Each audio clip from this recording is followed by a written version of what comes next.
it obviously you're not going to find, any difficulty in renting an apartment or buying a house. That's not going to happen, like it did when I moved there years ago. And I think it's a great place for young people who want to raise a family, because the opportunity to really interact with every ethnicity and every race and culture that you can imagine is just a tremendous experience. But we still have a long way to go, because we have some issues with our police department. The police department, some of the officers have been quite hostile to some of our people of color in their interactions with them on the street. So that's an area that we've got to really do some work on, and that's what happened with Chris recently. That's something that happens quite frequently. And I think what we're finding is that as a community changes like that, when you have a lot of the old cronies or other townies or whatever who are left there, it's like the last stand in the old OK Corral. They will go to every extent they can to try to impede the progress. We had a very hostile school committee that was made up of 3 or 4 real bigoted people on the school committee, who really we had a superintendent, the first black superintendent we ever had, and they actually made life so miserable for him that he refused to continue. He left. So we've still got problems that we've got to overcome, and I think the hope that we have going forward is that my organization was able to recruit people of color to run for office, and through that effort we were able to get a back of like 6 candidates this time around, and already we're guaranteed that we know that we're going to have at least 2 more people of color joining the school committee, so there will be a majority of people of color on the school committee for the first time in history. And there are several people of color running for town council who have a good shot of getting elected as well. So I think what we've discovered is that even though the community is very diverse, the power structure was not. And we found that the answer to making the community what it really can be is political. You've got to have the political clout and the political push to make the changes in policies and holding people accountable for their actions, and it's political.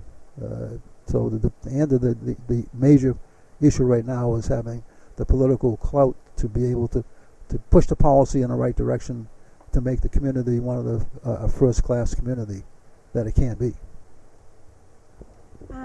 So I like that you talked about motivating people to move to Randolph and to get involved in Randolph. We have listeners internationally, in different continents. We also have listeners across the world. We have people in New Jersey, just a couple of other places. But I'm just really curious to know how I'm passionate about getting people involved and where they're at. How do you, what would you say to somebody to get involved in their community, exactly where they're at? What steps do they take? You said you started a business from scratch by yourself. Was there a team of people you surrounded? I'm assuming that you said there was only 1% of black people in Randolph at the time. So who did you surround yourself with, and how did you do it? How did you do it? Well, I think, with my experience with Randolph Fair Practices, when I got involved through the encouragement of my mentor, that sort of gave me the initiative to really look at the whole community as a whole and see where we could make overall changes in all aspects of the community. I'm self-employed as a businessman. I have been for the past 20 years. I've been a financial consultant in the real estate and business financing area.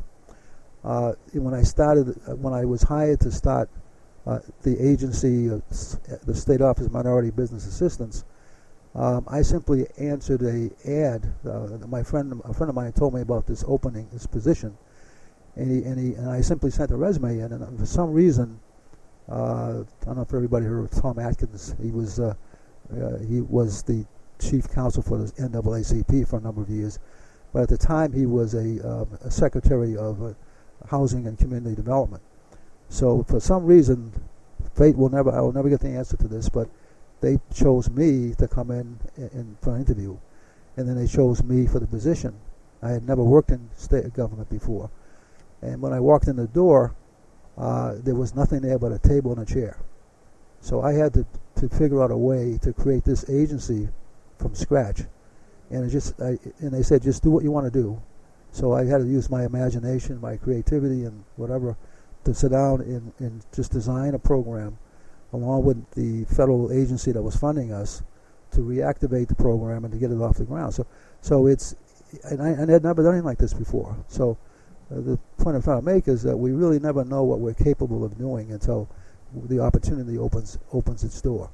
And I think I would say to anyone out there who has an opportunity to get involved with an entity that could impact the lives of many, many people, jump in, get into it and do it. And I think that what I'm saying to people in Randolph is, especially people of color, they need to pay attention to what's going on in the community.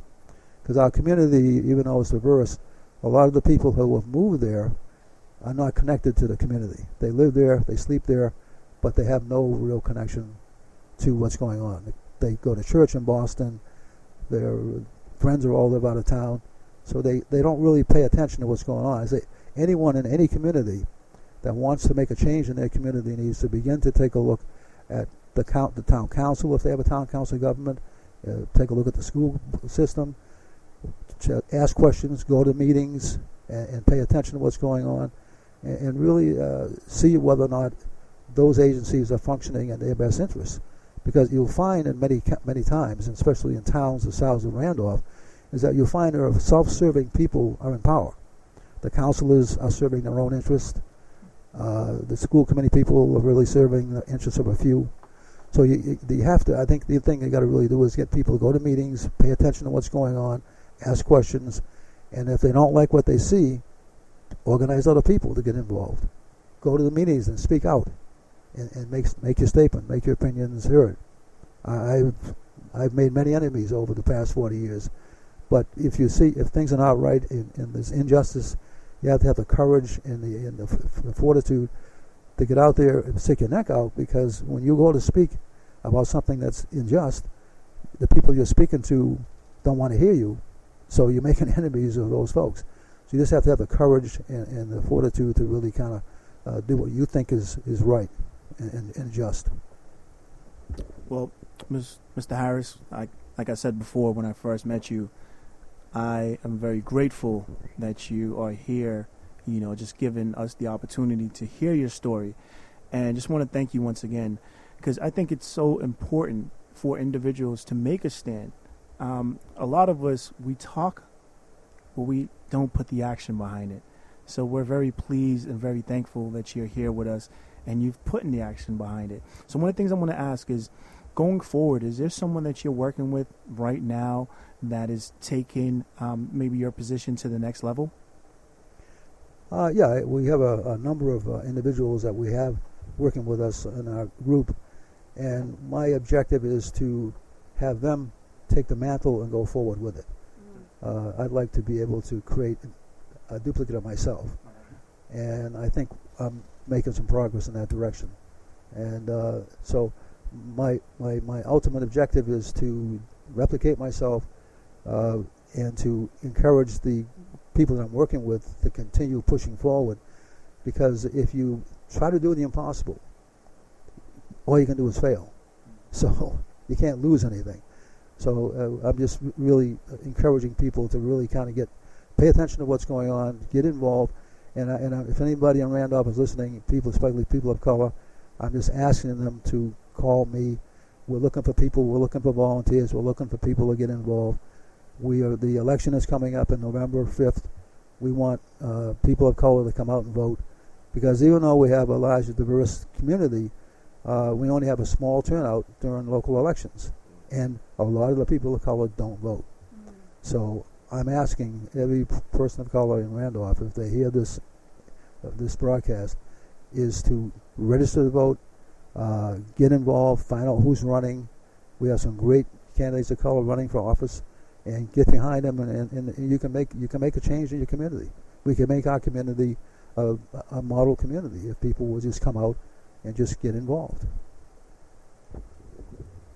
That was said great. Love it. Mr. Jackson, you were going to say something? Yes. May I add that Mr. Harris is among the very few trailblazers that we have today from the old school.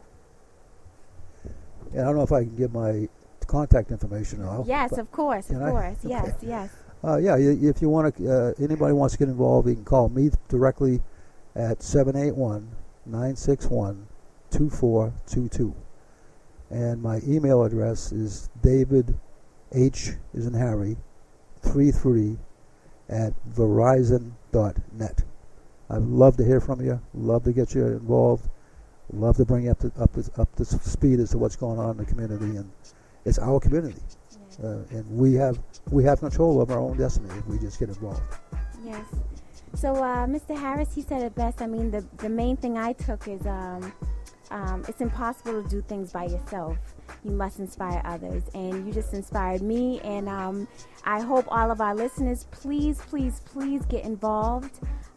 We will go to a short commercial break, but we are going to be back with Mr. Harris, and we will have his contact information on our Facebook, on our Twitter, so please reach out to him.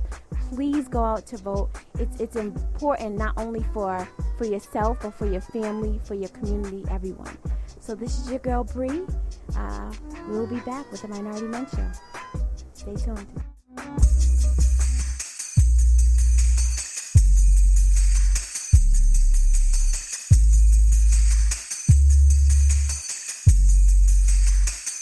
I got everything I need. Of everything I wanted.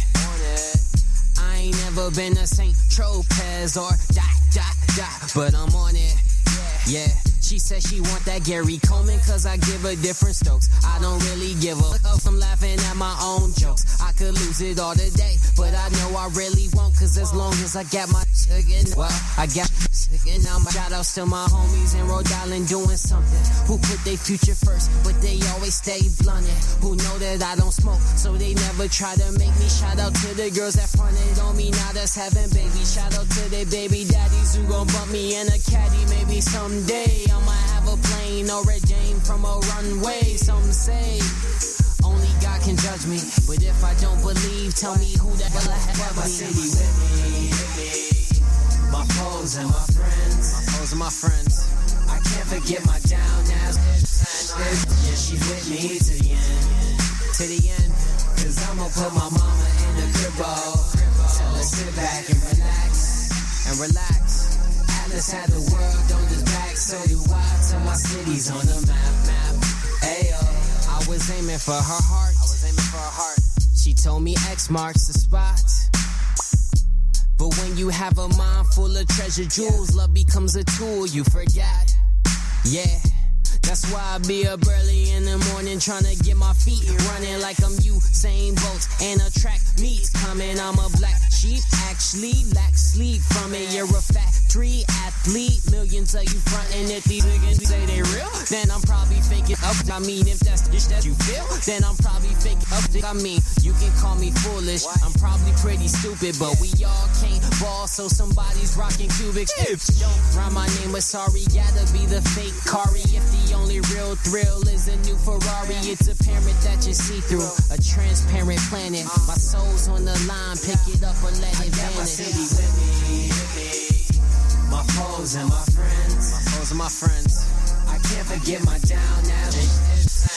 She's with me to the end. To the end. Cause I'ma put my mama in the cribbo. Tell her sit back and relax. And relax. Atlas had the world on his back, so do I. Till my city's on the map. Ayo. Don't push me, cause I'm close to I fell off. Sometimes I wonder how my life would be if I was well off. Maybe Super Saiyan 4, please don't cut my tail off. College loans that we owing, I'll pay them off one day, but right now they can blow me right next to these shows that won't pay me for performing. Yeah, my part-time job with my manager's annoying. Yeah. hello, goodbye, wait, where you going? I never made a rainbow, brain stay storming. And this thing is fly like it ain't that important. So, the design, fucking your Jordans. You ain't fashion, bro. We can run it back, bro. You ain't passing us, bro. Grey Goose, you ain't put half in it, bro. But you wanna sip? You have it too much. Double or what? Don't pass